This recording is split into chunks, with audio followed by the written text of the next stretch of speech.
Good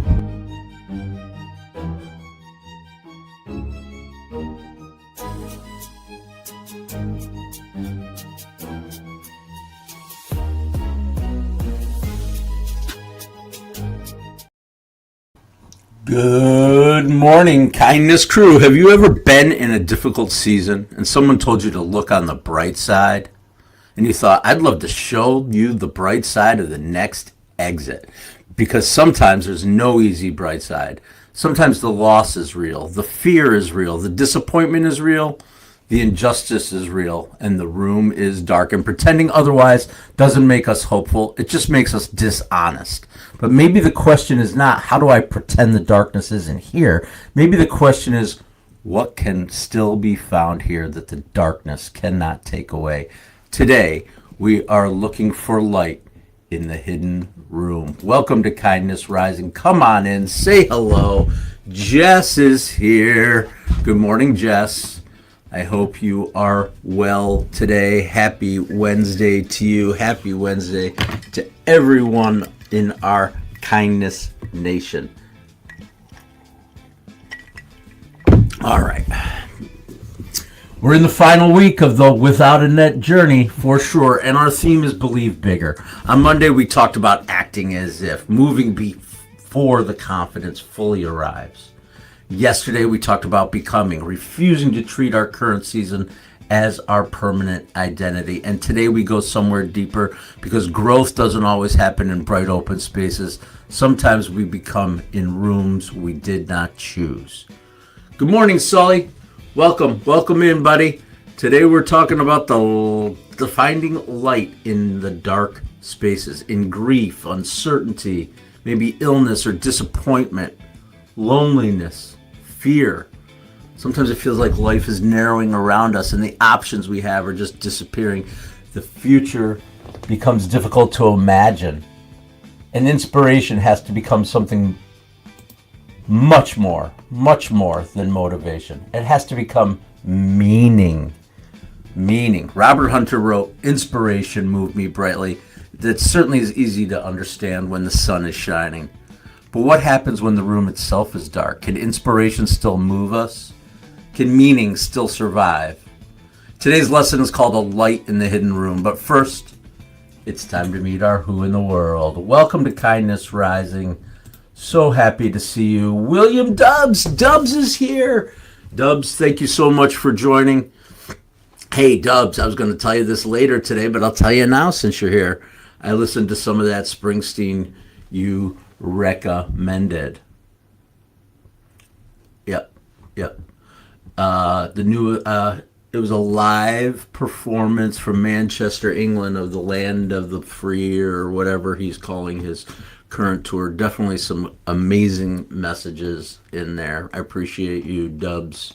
Thanks for turning me on. Good morning, Roseanne. Mother, happy day to you. Mom, you know today's a special day in this family. But you're still here and I'm still here. And then we'll get on with that other stuff. Sully got burnt by an iron. Oof. Little speed bump. I'm glad you didn't get a bad burn. All right. Let's get into our Who in the World. Clue number one for you. Every day we highlight a person, celebrity, someone who might be known to you as aligned with our topic and illustrative of what we're talking about. So today we're going back to the beginning of the 20th century, born in 1901 and grew up in severe poverty in one of the toughest neighborhoods in New Orleans. That is our first clue in our Who in the World today. 3 clues throughout the episode to get you started and thinking about the person we're talking to. Born in 1901 and grew up in severe poverty in New Orleans. All right. Well, usually we do the spotlight, but we're going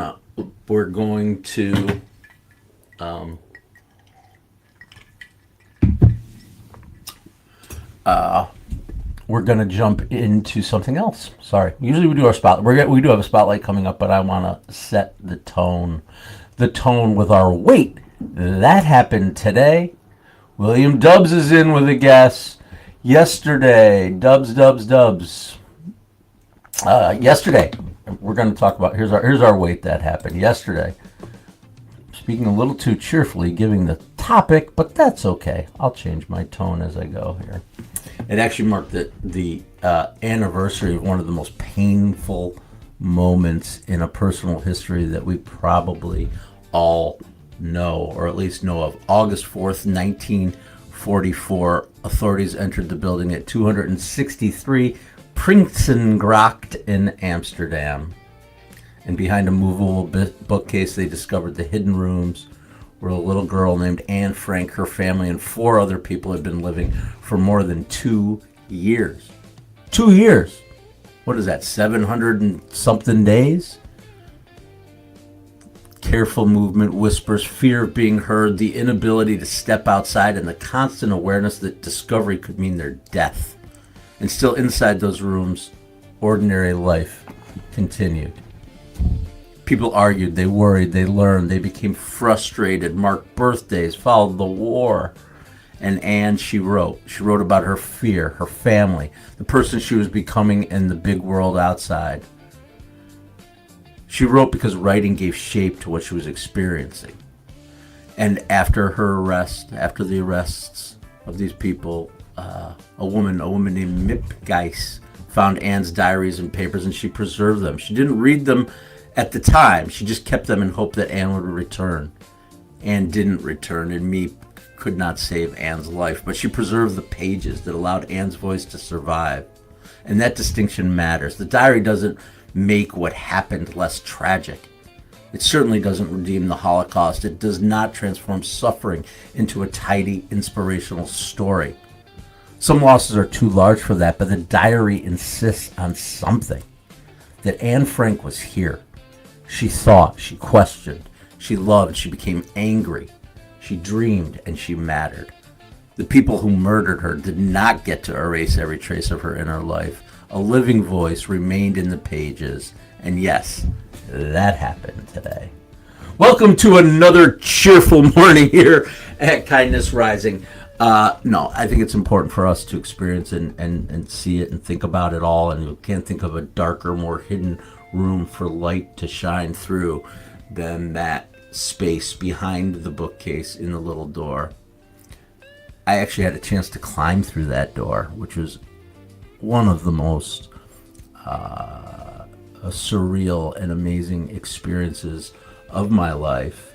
The house where the Franks were hidden is now a museum in Amsterdam. And in 1998, my buddy and I paid the admission and climbed through the door, and it was definitely a moving and impactful experience to imagine that life. Absolutely. All right. Let's talk about our spotlight, though, because I was setting it all up. I don't know. Although it didn't really work the way I wanted it to. Okay, that's fine. That's what we do here on Kindness Rising. We roll with the punches. Dubs, do you know the Anne? You don't know the Anne Frank story? You know about Louis Armstrong or Jelly Roll Morton? No, that was Sully guessing Jelly Roll Morton. But you don't know the story of Anne Frank? Yes, Anne Frank's family, a family in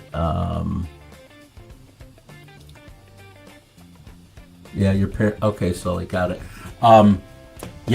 Yeah, the entire family was brought to concentration camps, and some survived and some didn't, unfortunately, and did not make it. But it's a moving and important story. If you read the book, if you watch films, watch the movie. If you don't know it, I promise you, correct, Dubs. Yes, these were Jews who were hiding in Jerry Ginger. Yes, the Franks. We're talking about Anne Frank. Yep. We'll talk more about it actually coming up in our research corner. It's all connected. Not so much our spotlight. I had 2 different spotlights in mind and I brought up the wrong one, but we're going to do it anyway because it's an awesome one. Let's change the mood a little bit. A little bit of hope in the darkness. Today's spotlight, it belongs to an organization that brings light into rooms that most people would avoid. Definitely. Here they are. Did it go? No, it didn't go. Okay. All right, Maddie. Musicians on Call. Someone probably recognizes that musician, I'm sure, out there. The Musicians on Call brings live and recorded music to the bedsides of patients, families, and caregivers in healthcare environments. Think about what a hospital room can become, a place of waiting, uncertainty, pain, and fear. A place where the outside world continues moving while your own life suddenly feels very small. The room may be filled with monitors, medication, difficult conversations, and questions that no one can fully answer. Then someone arrives carrying a guitar, a violin, or a simple song. Sure, the musician can't change the diagnosis, and they can't promise the outcome. But for a few minutes, the room becomes something else. A concert hall, a memory, a place where someone sings along. A person with a favorite song, a history, a sense of humor, a life larger than that hospital bed. And that's the connection to today's lesson. Meaning doesn't always arrive as an explanation. Sometimes it arrives simply as a presence. A song shared between strangers, a familiar melody that reminds someone who they were before the illness and who they still are inside. And Musicians on Call, they understand that music doesn't have to solve the whole situation to change the moment. It only has to reach that one person inside the room. So today we shine the spotlight on Musicians on Call and on every volunteer musician willing to walk into a difficult room without an answer, carrying only a song, because sometimes hidden light sounds like music coming from the hallway. Look at the list. Look at the names on this list. There's not a human being on earth, I think, that doesn't know at least a half a dozen of these names. Holy moly.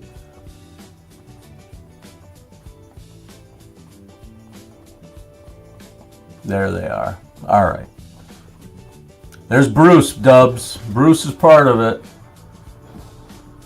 Some unbelievable. Yeah, like... Every time I look at the list, I see a different band. I'm like, oh, cool. You guys like Judah and the Lion? I see Judah and the Lion up there. Yeah. Seal. Dan Auerbach from the Black Keys. I'm just naming the few, the ones that catch my eyes. I mean, it's unreal. The list goes on and on. All right. I do think that the music and creative community is one of the most caring and giving communities in the world. Absolutely. And it's shown. It's shown through stuff like this, through musicians who care. Yes, Trey from Fish. I don't know. Is he on there? Is Fish on there or Trey? I didn't see the name. Surprised it's not. Elvis Costello. I had a dream that Elvis Costello died. Strange, right? All right.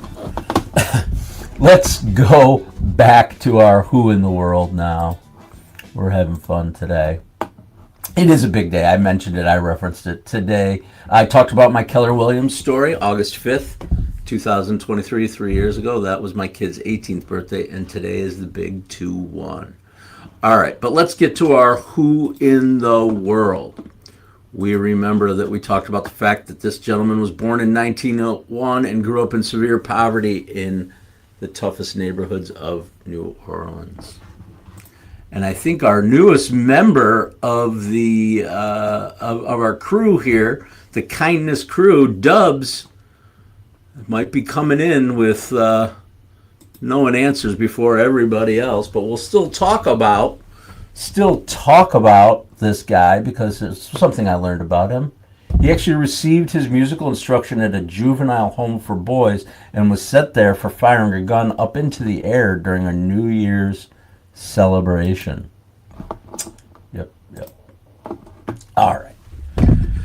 So there you go. This guy was born in 1901 in New Orleans and was sent to juvie and learned music there. That is true. It really is true. All right, let's get something going here. Let's do this one today. Oh no, not that one. That's not the one. I'm going back to this. Remember this? This is Sunrise on Hate. All right. We're going to talk a little bit about some of the research and some of this actual information behind this. A book that I read off of my mother's bookshelf. Mom, I'm sure you're listening. You're probably looking at that book in the pile of books that fell the other day. But we're talking about a guy named Viktor Frankl. Does anyone know who Viktor Frankl? Viktor Frankl was an Austrian psychiatrist and a Holocaust survivor. And after the war, he wrote a really important book called Man's Search for Meaning. Amazing. A relatively easy, quick read, and I highly recommend it to every human being to read this book. The first half is, I can't remember if it's built in two halves. I can't remember which is first or which is second, but it's his story of surviving the Holocaust and then some real information behind it. Absolutely.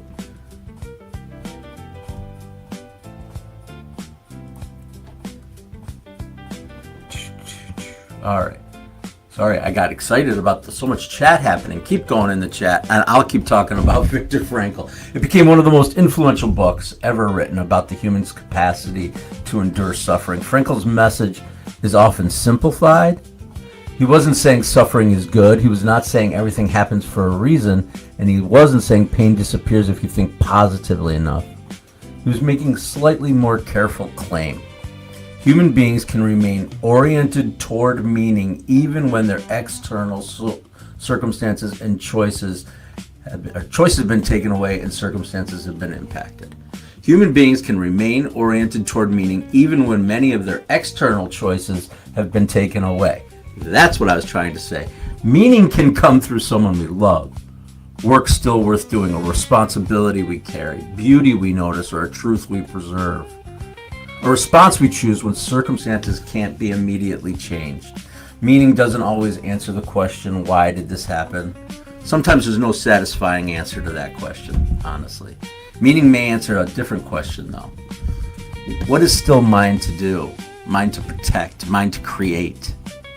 What kind of a person will I be willing to be while this is happening?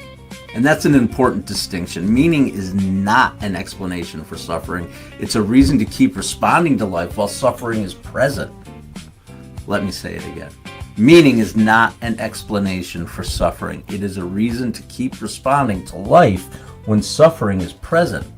And that matters in leadership too. When people are hurting, leaders often rush right towards reassurance. Everything happens for a reason. Stay positive. It could be worse. You'll get over it. Sometimes those phrases, though, are just not comforting. They're exits. They allow us to escape the discomfort of sitting beside another person's pain. A psychologically safer response sounds different. It sounds like, I'm not going to pretend this is easy. I may not have the answer, but you don't have to carry it alone. And when we will keep looking for what matters next.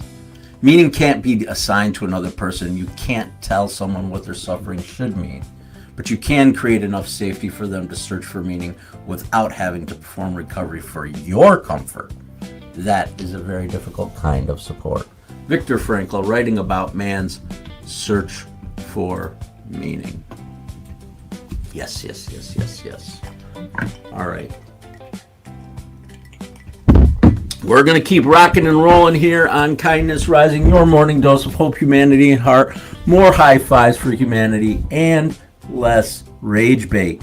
That is why we are here. And I'm so glad the people who come here every day. Roseanne, of course, my mother, and Sully, and Dubs, and Jess, and Jerry, all in the house. And as others come and join us, I love the way this community welcomes new people. Dubs and I have been hanging outside of the morning chat a little bit once in a while. A deadhead and a really, really, really knowledgeable person, particularly about music. I've been learning a lot from Dubs, so thank you. I appreciate our connection. All right. We're coming off a hate street and we're going to roll into something else. Should we get a little groovy and psychedelic for this segment, why not? All right. Again, those who've stuck around know this theme from a while ago. It is Jerry Week. It is. We talked about it earlier this week. It is the days between. To August 5th is one of our days between. Certainly, we're celebrating it. Absolutely. All right. So this is now comes the part about me. It's all about me, people. You know that. That when I come here every day, I just want it to be all about me. Give me some attention.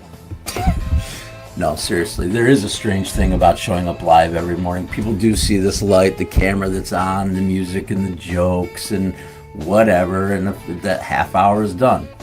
But there's a lot of stuff that goes on behind the room. The uncertainty, questions, disappointments, moments when I'm not sure whether any of this is really working. The days when creating something hopeful doesn't mean I personally feel hopeful.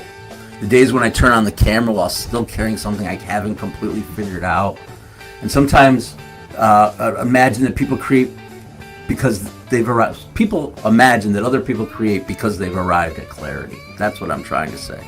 That somehow we've conquered struggle or discovered the answer, and we step forward. I'm stepping forward to explain life to all of you. I got it all figured out.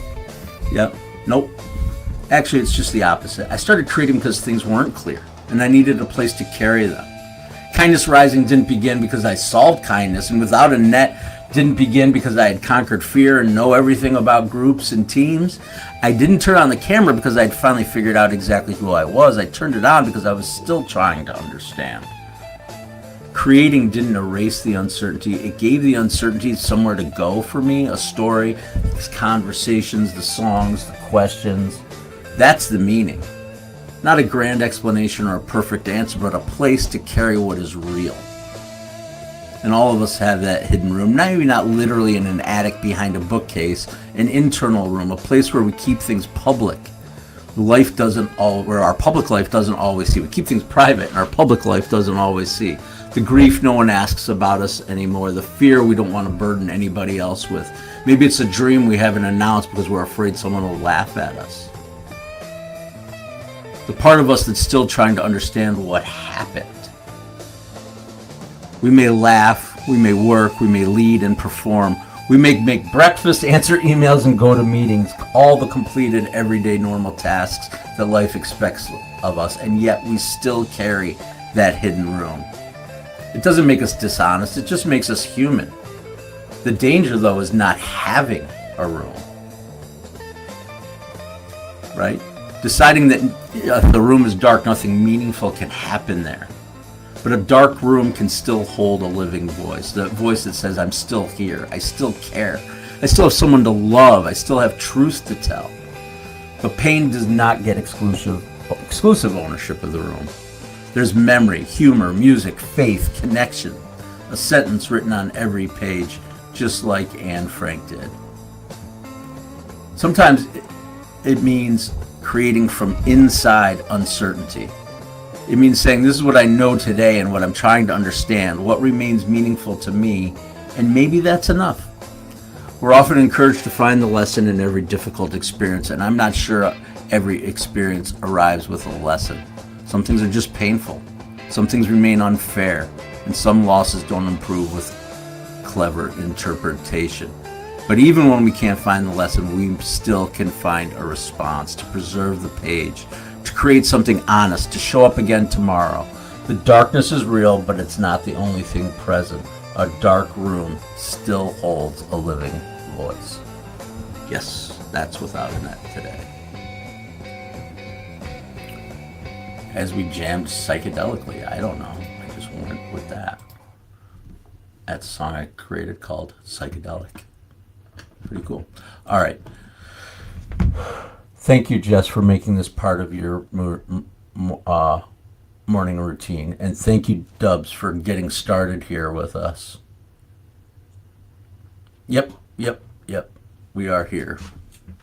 It is hard to find positive content, and that's why I'm here, Jess. Thank you so much for acknowledging that. I'm trying to be positive, even in the times when I'm not necessarily feeling positive. It actually helps me to become positive by being positive, acting as if.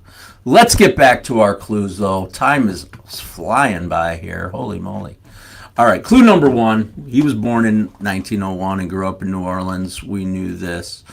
We're learning that he received his musical instruction at a juvenile home and fired a gun up into the air that sent him there. And Dubs knows this one. Satchmo's unmistakable trumpet sound and gravelly voice carried joy around the world. What I want to know, Dubs, is how did you know from that first clue? 1901 in New Orleans? What? Okay. Good for you. Good for you. I'm glad you know who we're talking about. His unmistakable voice. We'll talk about him again in a minute, right after our compass. Here's today's kindness compass. Think about one difficult circumstance in your life that you cannot immediately change. Not the one with the easiest answers, the one that is simply present. Now, instead of asking only why is this happening, try asking what is still mine to protect, create, learn, or offer here? What still matters? Who still needs me? What response remains available? You don't have to find meaning in everything today, and you don't have to explain the whole experience. Just find one meaningful thing you can do next. One call, one page. One page? Yeah, write a page. That's what I was thinking about when I wrote one page. I wasn't thinking about pagers. One page. One honest conversation. One act of care. One decision not to surrender your voice. Today is the day to find meaning. That is today's kindness compass. All right. We'll keep flying through here. Yep, Satchmo. Satchmo was the answer. Dubs, I gotta know. How did you know from only the poverty time period, NOLA, and poverty? Okay, you just know about them. I knew that yeah. Oh, and I listened to the entire Tumbleweed Connection album yesterday too, Dubs, which you reminded me to do. I've heard it before, but I listened through, including the special edition BBC with Amarina, Elton John. All right. I love our little chats about music. Yep, Satchmo was the person, Louis Armstrong, who grew up in poverty, instability, and hardship. Yep, and received his musical instruction after getting sent off to the Colored Waifs Home for Boys. Listen to that again. Colored Waifs Home for Boys. Holy moly. The institution didn't erase the hardship of his childhood. Music did not magically make everything inside. It make everything easy, but inside his difficult place, Louis Armstrong found discipline, direction, and expression in his voice. He helped to transform jazz with his trumpet playing, changing the possibilities of American music. Yep, his singing voice, one of the most recognizable sounds in the world. The difficult room did not contain his whole story, and that is the connection. The lesson is that a person can discover something meaningful in a place other people might only see as a limitation. But Louis Armstrong found music in the Colored Waifs Home for Boys. Oh my goodness. And then he carried it far beyond the walls where he first learned to play. And we're still listening to What a Wonderful World and all his stuff. Mom, I know.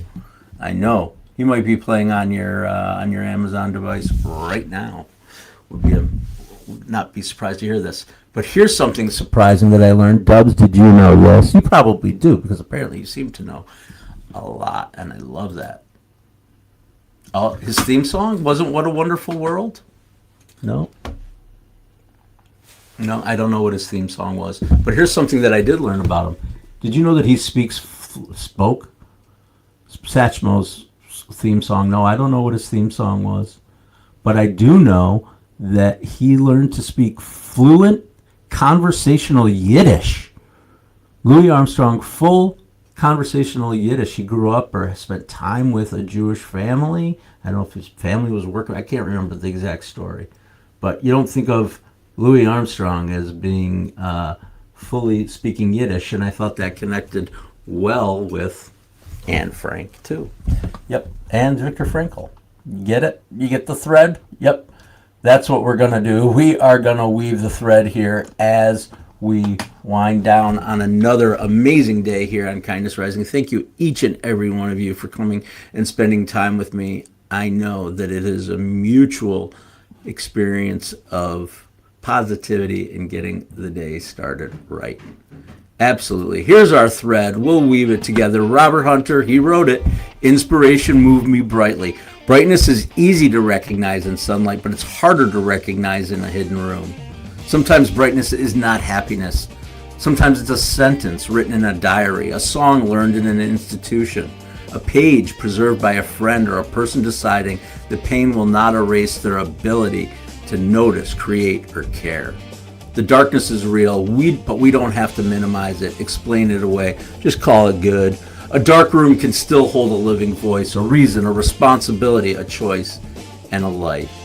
So when the answer disappears, look for what's meaningful. When you can't change the whole circumstance, choose the next human response. That's it. Inspiration moved me brightly. We're finishing up here on Kindness Rising, getting over to Mornings in the Lab with Keith, John, and friends at 8 o'clock today. And today is Wednesday. Don't forget, it starts with joy. Cheryl Raphael Whitaker on YouTube. It starts with joy, 8:30 a.m. today. I will be back here till 7:30 a.m. tomorrow morning for a little bit more high fives for humanity. Until then, stay uncommon and stay kind.